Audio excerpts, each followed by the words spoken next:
just because you have a bad moment or a bad hour or two during your day doesn't mean your whole day went to shit. Hello and welcome to the Business of Happiness podcast. I'm your host, Dr. Taryn McCarthy, and thank you again for joining me for another fire episode last week. I'm so grateful to all of you for spending the time and taking the time to really listen to some new perspective. And today, that's exactly what we're going to get from this phenomenal human being that I cannot wait to introduce to you. Today, we're going to be speaking to Dr. Courtney Schiefelbein, and she is the owner and orthodontist and CEO of Smile Pop Orthodontics right in the heart of New York City. And this is just going to be so enlightening. I cannot wait for you all to meet her. She's fabulous. So without further ado, Dr. Courtney, welcome. Thank you so much. Thank you. I am excited to end my week on this and begin my weekend. I've been looking forward to this. And again, thank you so much for having me. Absolutely. And you know, it's funny that you introduced me as an orthodontist in New York City because I never thought I'd end up there, but I figured since I'd stay, I might as well make the best of it. That's amazing. That's amazing. I can't wait to hear all about your journey. You know, I want to let our listeners know how we met or how I came to know about you is right around the beginning of the year, we had a complete lockdown. We were all had to close our offices, furlough all our team members, and there was a lot of fear and anxiety for business owners at the time, right at the very beginning of the pandemic. And we were both invited to be on a panel of orthodontists across, I think it was the Northeast. Northeast. And I remember being on that panel, and it was inundated with men. You and I were one of maybe 3 or 4 women on there. But what struck me about you was not that you were a woman, but how open and vulnerable you were to share information when so many people were afraid to support and encourage their colleagues. That really came across to me that not only did you have a super attitude about how we were going to tackle this new challenge as business owners, but you were so willing to share so much of the information. So thank you for that. That was my very first impression of you. And it just was such a powerful leadership position. You definitely stuck out in the crowd.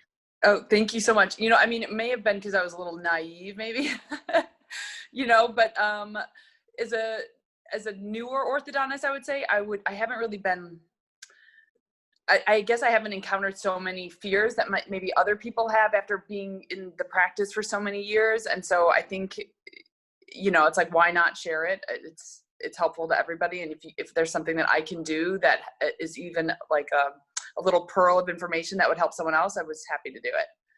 It was amazing. It really was a superpower of yours that I recognized right away. So never lose that, Dr. Courtney. Never lose that, because it was genuine and it was something unique that not many other people are able to do.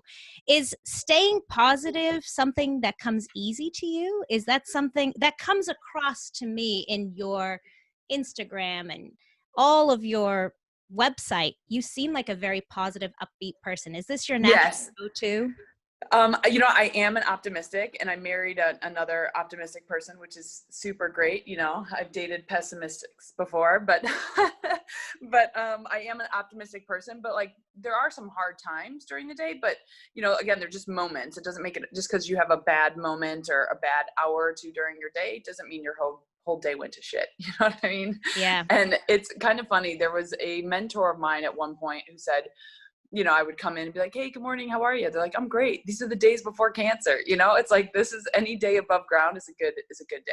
You know, and it really has a lot to do with like your mental perspective on it, because everyone's going to get thrown curveballs, but it's how you really respond to them. So do you feel like that really has been a strength of yours in business ownership? Yeah, I think so. I got to tell you though, there are some days where it is harder in the sense that I realize when I give too much of myself to my employees or my patients, I do need to step back and take time to myself to kind of refuel. And again, I think of the analogy of flying on an airplane and got to give yourself oxygen before you can give it to everybody else. And at first I thought I was being selfish to take some time to myself, but like, in order for me to have enough to give to everybody, I got to make sure I take care of myself first. So I think it Absolutely. definitely is helpful. Yeah. So. I mean, it sounds like that's a sweet spot that you're finding where bravery meets vulnerability, Mm-hmm. where they both can coexist in such a beautiful way. How does that speak to you when I say that, where bravery meets vulnerability? To me, that speaks in what you do in terms of sharing so much of yourself in your personal life. You do so on your Mm-hmm. Instagram. But Mm-hmm. where is that been a challenge for you, where really being brave and that vulnerability has been difficult? I think it becomes a challenge when certain people, like whether it's like random followers on social media that know me and kind of push back, and people see me having fun on my Instagram. I do like to show some positivity, but like I work my butt off. I stay up late, I get up early, and I try to make the most of every minute. And it's hard sometimes for people to think that I'm just like having fun all the time, but it's like I do have fun all the time, even when I'm working hard. Yeah. And even like my mother, one of the things I share on my Instagram is my IVF journey that I'm doing. And, my mom gets a phone call from my aunt. My mom's not on Instagram, and was saying like, what is your daughter doing? And my mom's like, why are you putting this out there for the world to see? And I said, to show people that like, it's accessible, like you can do it. It's not as scary, or just to like give people information, because otherwise people don't know, and it's foreign, and it just, it scares everybody. So sometimes like putting myself out there, I hear it from other people. I think that's where I get the pushback. Yeah. But even my twin sister. Absolutely. I mean, I think that as women, and maybe many men have this too, where we get very affected by other people's opinions of us. And that can sometimes stop us from our creativity or from our ability to lead. Have you found that? Have you found that you've been vulnerable to the perception of others or the negativity of others, and maybe that's affected you in a negative way? I would say like there have been moments, but overall, and I don't know if I can swear on your podcast, but Yes, you're welcome to. Okay, good. Overall, I'm like, fuck them, Yeah. like Yeah. I only have so many, F's to give in a day. And so like, I ultimately, it's like, I know I'm a good person, and I know I try and go above and beyond for people. And so the one thing I never want is anyone to steal my sparkle, and when I feel like my sparkle is kind of getting like dimmed, if I'm like, this person's toxic, or this, whatever I'm putting my energy into is not good for me. So I do really try and evaluate that and respond to that, because otherwise it will dull your sparkle. Absolutely. And I Yeah. hope you realize how inspirational you are in that regard, because I think so many of us live in that place where we've been dulling our sparkle for so long that many people don't even recognize themselves, Yeah. at a certain level. Yeah. They try to be someone different for everybody else. Yeah, go ahead. Sorry. No. I was saying like, it's so easy where, I'll get some comments from online where someone doesn't agree with what I said or something, or just, I remember I posted a book about Richard Branson, and someone made a comment about how, he's not a good guy. He had to fire all of his employees at the beginning of quarantine. I was like, I don't even know who you are. I'm going to block you. I don't need this negative energy. And it's, it's not to say that I don't like to kind of stand my ground, but it's, again, where's my energy going? Like, where is this really going to lead me if I put energy trying to convince some guy into an opinion that isn't one that he currently has, Yeah. So. So how did you learn that technique? Was there something that happened where you found you needed to find a way to address the negativity? Was there a time in your past where you learned how to stand up to this? Yes, at 32. So I'm married now to the love of my life, who's just absolutely amazing. And I am like so grateful that he came into my life, and he actually started off as a patient. So, I mean, it was amazing. Wow. And the beginning of our relationship was me telling him all these bad dates I went on and everything. But prior to this, I was actually engaged to someone that I dated when I first came to New York, and good person, but I realized wasn't the person for me, and just kind of dulled my sparkle, made me think like I wanted too much, and I was like, I wasn't realistic and everything. And so I actually went to like a 1.5 years of therapy, and it was actually super helpful to kind of know who I was and kind of own my shit. Because when, as you've known, like you go through years and years of schooling and you kind of live in this bubble, always trying to achieve and always trying to be the, you know, cream of the crop. And by the time you get out into the real world, you're kind of like, well, like, who am I? And, you know, I'm an orthodontist. I've been wanting to be an orthodontist all my life. And now that I'm here, I'm not happy. Like, what gives? And so it was at 32, I'm 35 now, but at 32, I literally had to kind of slam the brakes and evaluate who I really was. And it was after hitting rock bottom, falling off the relationship. But I'm so thankful for everything that's happened, because it led me to where I am today. And today I'm living the dream. That's amazing. Thank you for sharing that story. I mean, you seem super confident now. You seem super confident in your social media presence, super confident in your business management. Is that how you feel about yourself now? Do you own this new confidence?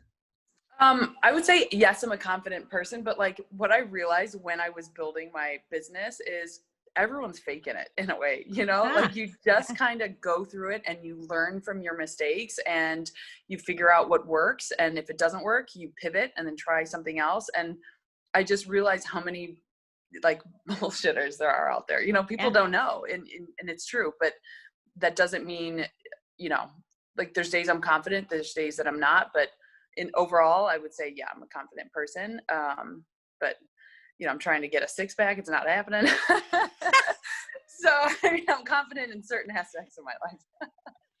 You know, it's really interesting because I recognize as you're saying that you have something on your website that talks about bringing joy and laughter into everything. And there's a certain part of that that's also not taking things so seriously. So even though you're in a very high-powered situation in a business in downtown New York or uptown, I'm not sure where your business is in New York, but it's in New York City, there's a certain part of you that also lets it be easy and fun and not take it so seriously.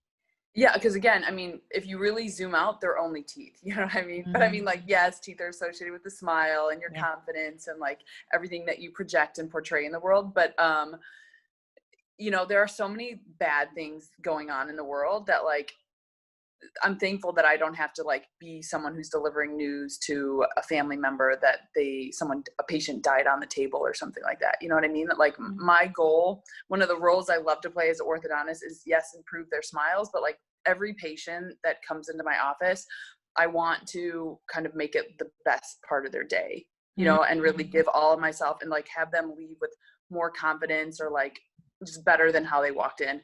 But I got to tell you, it's exhausting, you know, because it is playing doctor, it is playing friend, it's playing therapist some days, you know, but I really do take pride in being able to have a positive impact on everybody. Yeah. So that's awesome. Yeah. It shows. It absolutely shows. So do you ever find that in business or in medicine that people take you less seriously because of your looks? 100%, you know, I mean, it's, God, you know, I'm reading Matthew McConaughey's book, which is great, by the way, if you haven't read it. It's called Green Lights. And it was basically talking about how, you know, he has good looks and he's like, look, good looks won't necessarily get you everything, but it'll at least get you a seat at the table or something, which is, you know, helpful. So like, I'm grateful that, you know, I'm not like hideous, yes, you know, but I got to tell you, if we were doing this this interview last week, I would have been talking a little bit more I don't want to say aggressively, but like I had some people come into my office, our HVAC unit was out and a guy came in, got it going thankfully, but it was 82 degrees in our clinic and it was so hot. And, you know, with like the two masks, it was awful. So the guy comes in, charges me $1,000, you know, tells me I need my coils cleaned in my HVAC, new filters, blah, blah, blah. And I was like, you know what? Okay, I'll give you half the money today and you can come back next Friday and fix it. At first I give him a credit card. He's like, if you pay credit card, you got to pay Uncle Sam. I was like, okay, I'll give you some cash. So I give him some cash. And then the next day we also wanted to upgrade our internet. So we had the internet guy come in and I was telling him about this guy, how he charged me $1,000 for this. I said, it doesn't really make sense. So the guy goes up in the ceiling with me because he used to be a HVAC guy. I go with him, you know, and the coil's brand new. It's clean. The filters aren't even dirty. You know, this guy comes in and like rips me off and like the HVAC guy came back, and I told him I didn't want him in my store anymore because I felt like he was ripping me off, and he was there being totally intimidating, like talking down to me. And I'm very kind, but I feel like my kindness gets taken advantage of, you know. And I have to tell you, there's so many things that happen, and I hate to say this, but it's because I'm a woman, you know? Yeah. And so, like, thank God for my husband, who basically helps stand up for me, you know, on days where I feel like, listen, I don't want to be a biatch, you know, but sometimes I feel like that's how you have to get the job done. And I'm like, this is what hardens people. Yeah. You know? And isn't it interesting that women who do stand up for themselves are considered biatches, as you were saying? Yeah. Like, Yes. we're also afraid of walking that line of standing in our right and then being perceived as being something negative. It's fascinating. It's really interesting. Do you think that there's any part of business and running a business where the feminine perspective has really been your strength? Well, yeah, because for example, this internet guy, you know, he saw I was a woman being taken advantage of. So then he kind of went above and beyond and helped me, gave me a contact of a new HVAC guy, gave me his number as like a handyman, like, what do they call it? Like a honey-do list type guy, that if I have an issue, call him. So yeah, it has helped me with that. But I have to tell you, like, what, from the very beginning of building my practice, when the original contractor presented me some quote with no breakdowns, some like $230,000, like just one line number with no real breakdown of what that would cover, to, you know, having my landlord install like a proper lock on my door. I've gotten so much like just bullshit thrown at me because I'm a woman and they think I'm, you know, I've used the line like, look, I'm blonde, but I'm not that dumb. Yeah. So. Yeah. Interesting. It's really interesting. Yeah. How do you think patients perceive you? So in the medical profession, this is fairly new too, although women are taking up more and more space in the medical profession, and especially in orthodontics. But have you ever felt like patients perceive you differently because you're a woman? No, luckily, Cool. I would say, you know, there's some people, I mean, I remember there was this one woman, she was an older woman, New Yorker. And she's like, before you sit me back, what is your stance in Washington? And I was like, whoa, you know? And so I said, my stance is I don't talk about it. But never as like a woman, which is good. Yeah. But I do, like, I love playing like that inspirational role for my patients, whether they're male or female. But there's so many of my female patients who are in their 20s, and they're like, I want to live the life that you live, you know? And so I'm like, okay, well, create it, because that's what you have to do. The first step is like, just do it, you know, and like, I don't know, like, take the action. If you're unhappy in your job, start looking for a new one, or figure out what it is that's making you unhappy and how you can improve it. But I tell people, like, you can change it. That's, people feel stuck, but like there is an opportunity to change. So even if it starts with your perspective. And maybe that's the place it has to start. Exactly. Because it's really interesting to hear that you've done that in your personal life and in business. I mean, did you start after your residency? Did you go straight into business ownership, or what was your journey for as far as that? So I graduated in 2014, and in New York City, you work at like all these random practices. And so I was working 6 days a week at probably 5 different practices. And again, was in a bad relationship where I wasn't happy. And so it wasn't until 2019 where I started my own practice, or I'm sorry, 2018. And it took me a year to build Smile Pop, but I was fortunate where one of my part-time gigs, it was bought by a corporate dental office. So it's one of those where a whole new team comes in and they operate differently. And they wanted me to sign a contract and become an employee when I was an independent contractor. And I said, no, thank you. And I was able to take some patients, and I started renting a dental chair, and the rest is history. Yeah. So how did you establish your dream for what you wanted? So when you say just take the first step, for me, the first step, even before that, would be imagining what you actually want. How did you establish that for yourself? How did you create that vision? So, it's kind of like working backwards. So, I knew I really wanted people to feel good, and I knew that I wanted to one of the things I don't like is I don't like, kind of like bullshitting, and I love to bullshit, but like I don't like kissing people's butts. Like, even when it comes to referrals, and like I don't like being fake. I don't like when people are fake to me. I don't like to be fake to other people. And so I'm like, I don't really want, orthodontics is changing. I don't really want to have to establish an office or relationships where I basically have to like give these fancy gifts at the end of the year for dentists to come to me. I was like, I want to be accessible for like the patient, you know, just like how Smile Direct Club is or something, you know, where like people can just walk in off the street. So I knew I wanted to create some type of office that didn't really feel sterile, but felt welcoming. And then the other thing I had to think about is, you know, what are my favorite things that I like to do and how do they operate? So before this quarantine and everything, I did Soul Cycle, which I loved, or I would work out at the gym and I would think, okay, well, what aspects of this do I like? I like the scents in these places. I like how they have these swag, you know? And so I kind of started trying to think of my practice as like just a business outside of dentistry, you know? Yeah. A spa, not even a spa, but you know, I don't know.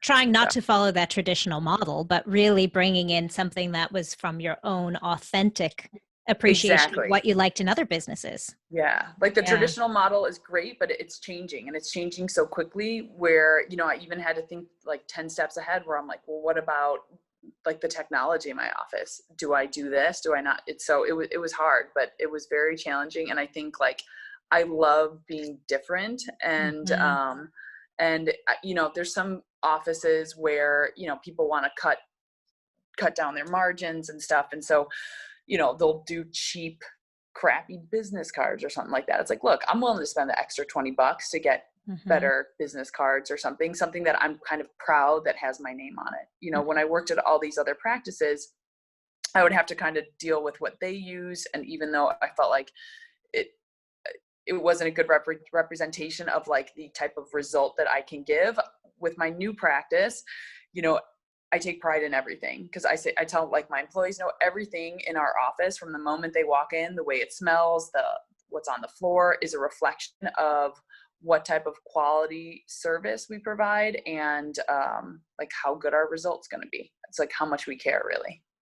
I think that's what makes it so special, and I've never been to your practice, but even in your social media presence, this comes across is that you really pour yourself into your business. So there's often, my perception is that there's not much of a divide. They're one and the same. So your business is an expression of who you are. And that's why you take everything so seriously and personally. And it's interesting because I think many people are afraid to do that, but that's really been a big part of the success of your practice. Yeah. And it's, you know, I'm from a farm in Illinois. So the fact that I'm like living in New York City always, you know, throws me off when I really slow down and think about it. But, you know, like growing up, we picked up cans on the side of the road and cashed them in for money. You know, I remember a conversation from my mom being like, your father lost his job. Things are going to be really tight around here. And we went out to eat like 4 times a year for birthdays, you know? And so like I lived a very frugal lifestyle, but I learned how to work hard and I learned how to like put my own like elbow grease into things. And so when it comes to my practice, same thing. Like I'll get on my hands and knees and scrub the front door steps just to, you know, my employees like, or what are you doing? I'm thinking, dude, why not? Like someone's got to do it. Yeah. I'd rather it be you, but I'll do it. Absolutely. So. Has there ever been a time when you felt like you overstepped that limit? Like you've given too much of yourself or divulged too much of yourself in a business platform? You know, so like I sometimes have to crack the whip on so I have one front desk and I have one main assistant, and now we actually have a second assistant with us, but you know, I've had to crack the whip on my assistant because I started to feel like she was taking advantage of it, you know? And so it's like, I just kind of have to lay down the law, and I hate to be that type of person, but you know, I have to sit down and have that conversation, and it does get taken advantage of. So it's always good to like always make sure everyone kind of levels out, you know, every now and then. So, but it's hard. It is. You know, I'd love to touch on that because I think that especially with women in business ownership and especially where our teams are mostly women, it's an interesting dynamic to be a colleague and a boss. It's Mm-hmm. interesting. It's almost like there's been an understanding in the dental profession that it's very clear when you work for a man where you stand. And have Mm-hmm. you found that difficulty as being the female owner, the female boss, in terms of your communication and your relationship with your team members who are also women? My team is amazing. So, I mean, I think they get it, and they know when I'm super stressed, they can feel it, and they Mhm. know they got to like step up and like help me out the best they can. But, like, I think, like, thank God they do get it, except for the occasional time to time where I have to like step back and just kind of, have a stern talking Yeah. to them. But yeah, it's hard. It's really hard to kind of manage people in the business. I think that's one of the hardest things. Yeah. So, You yeah. also seem like you're very comfortable just being blunt with what you feel and expressing Yeah. yourself very comfortably. And sometimes that can be aggressive, that can feel aggressive towards other people. Have you found that? Yes, definitely. One of the lines I love to tell my assistant is when I know she's just like lying, because, and I'm like, Evie, do not bullshit a bullshitter. I'm like, Mhm. it's, you literally have to call people out on it. Like, I don't like people to think that they're taking advantage of me, I guess. Mm, Or, I mean, it's kind of like, let them think maybe they're ahead, but really I'm like, I'm always in control, like whether they mm. realize it or not, but I won't I won't let them know that. I don't know how to explain that, but it's just I always kind of like am aware of what's going on. I don't let's just necessarily kind of let them know I know, but I know, and it makes me feel like I'm more in control and better positioned for like whatever might potentially happen. So when did you feel out of control? Um Gosh, God, it's been a while, thank God. Yeah. um but I'm gonna have to come back to that because I don't know off the top of my head. Yeah. Yeah. Yeah. It's interesting because I feel like sometimes those things that wounded us most make us stronger, so much stronger. Yes. And just hearing you taking so much pride in having that sense of control and just makes me think there must have been a time for you once where you felt like you were just out of control and you kind of said to yourself, I'll never let that happen again. Just one of those things where you come home at the end of the day, and if it's like one day, okay, but like if it's day after day where you come home and you're just completely depleted and like you don't feel like yourself and you're not like waking up feeling optimistic about the day, it's like something's not right. You Mm, do have to slow down and reevaluate. So I feel out of control when there's like so much going on and I don't mm, take any time for myself. mm. But even my bad experience with the HVAC guy and all this other crap that happened last week, which was just like probably the worst week since we opened, it's all like a lesson. Like we Yeah. learned so much from it. It's like when the internet guy came, I brought out the label maker, labeled every piece of equipment in our security closet because I had no idea what it was. And it's like, okay, let's learn from this. So it's important to learn from every bad situation to kind of know how to deal with it the next time it happens, or try and like avoid it happening altogether. So take the lesson and leave the pain. Exactly. Yeah. Exactly. Love Good it. line. Love Yeah. it. Love it. So, hey, that was you. You brought that. That was awesome. Yeah. Um, so, you touched on another thing that I know is very pertinent to many of our listeners, and that is that work-life balance. hmm Do you believe it exists? Does it exist? And what does it mean to you?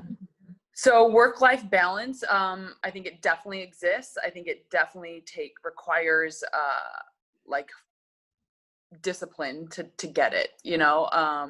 In the beginning of my relationship with my husband, I remember at the end of the day, I'd be sitting on my laptop kind of doing work, and we were just kind of sitting on the couch together. And he's like, look, I have work I could be doing too, but like, I want to have this moment with you because we don't have it all the time. I was Yeah. like, you know what, that is a good point.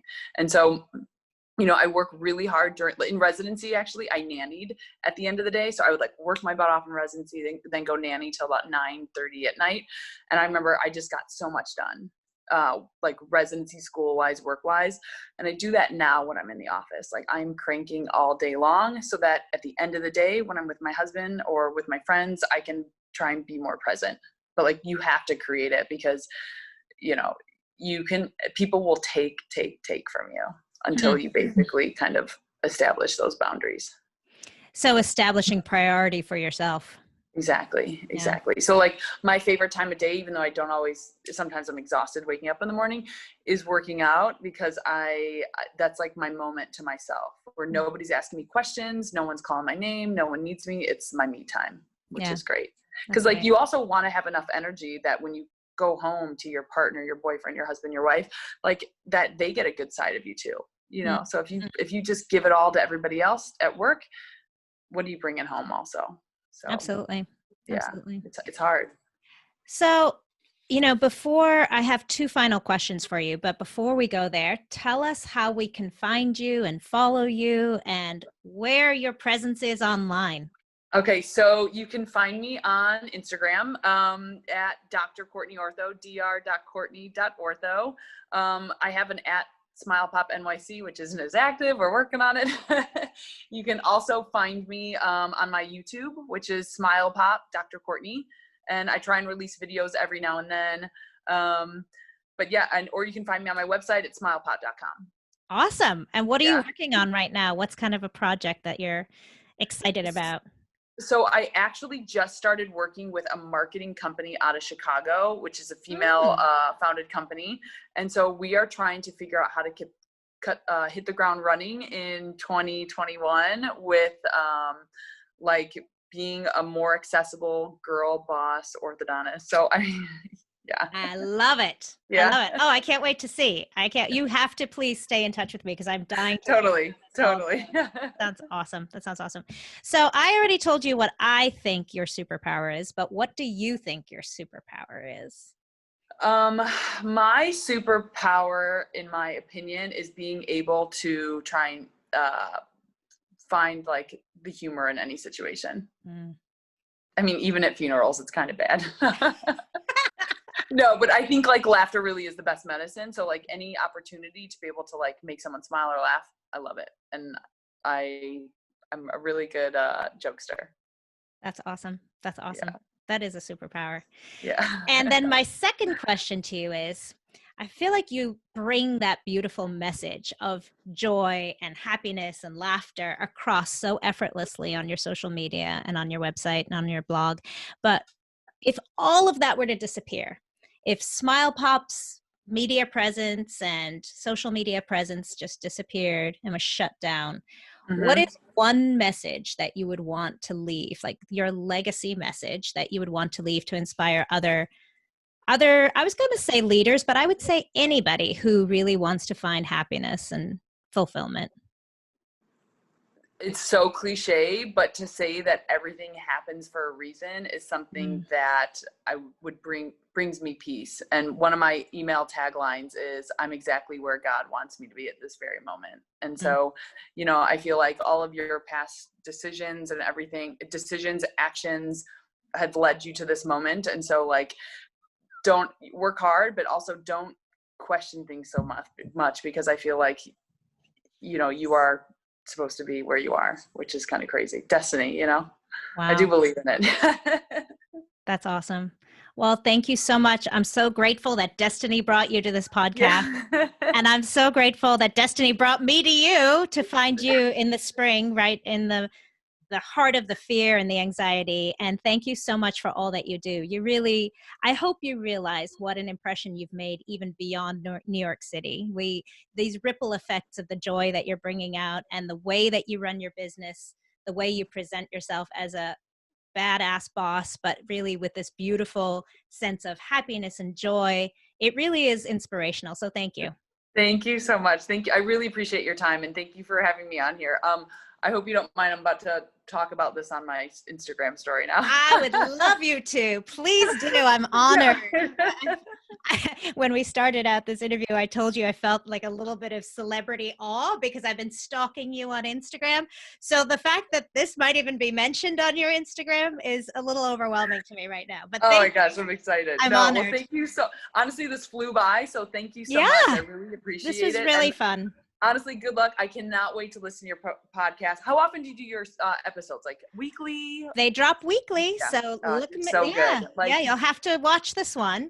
I got to tell you, it's not as easy as it looks, right? So it's like honestly, kudos to you and total props, because like it's hard, you know, and like if it was easy, everyone would do it. So like, And let me just tell you, it's, you know, to be honest with you, my big impetus is to show and introduce our colleagues to people like you, because I think there are so many people out there that are really miserable in their situation, even though they've achieved enormous success and are in the wonderful world that we're so grateful to live in. They've learned how to really put one foot in front of the other and slug it out, but not able to find the joy in it. And so, yeah. you know, it's people like you who I'm just so excited to meet and bring to the podcast to share with our community. So thank you.